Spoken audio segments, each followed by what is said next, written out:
আজ বাজারে গিয়েছিলাম, বাজার থেকে আমি 10 টাকার মতো ধনিয়া পাতার বীজ নিয়ে এসেছিলাম তো বাড়িতে লাগাবো বলে।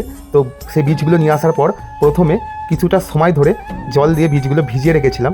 তো ভিজিয়ে রাখার পর এবার সেই বীজগুলো আমি একটা আমাদের বাড়িতে পড়ে থাকা প্লাস্টিকের ঝোড়াতে সেই বীজগুলো রোপণ করব।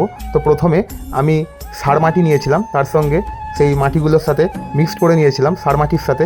তো প্রথমে মাটিটা সুন্দর করে রেডি করার পর সেই ঝোড়ার মধ্যে দিয়ে এবার সেই বীজগুলো লাগাবো।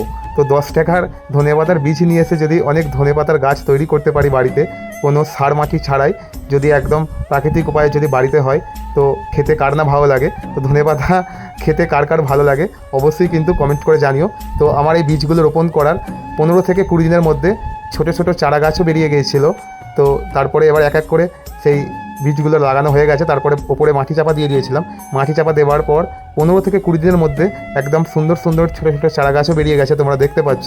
তো আজ এবার তোমাদেরকে আমি আমাদের এই সোনার বাংলা মানে আমাদের গ্রামটা তোমাদেরকে দেখাবো। আমাদের বাড়ি পুরো একদম গ্রামের মধ্যে, চারিদিকে মাঠ ঘাট রাস্তা দেখতেই পাচ্ছ।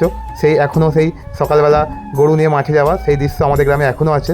তো আর আমার গ্রাম অনেকই ভালো লাগে। তো তোমাদের গ্রাম কার কার ভালো লাগে সেটাও কমেন্ট করে জানিও। আর এই হচ্ছে গ্রাম, আর তার সাথে হচ্ছে এই হচ্ছে আমাদের বাড়ির সামনে এই যে দেখতে পাচ্ছ দুটো বাড়ি। তো এই দুটো বাড়ি হচ্ছে আমাদের। তো সকলে ভালো থেকো, সুস্থ থেকো, দেখা হচ্ছে পরের ভিডিওয়।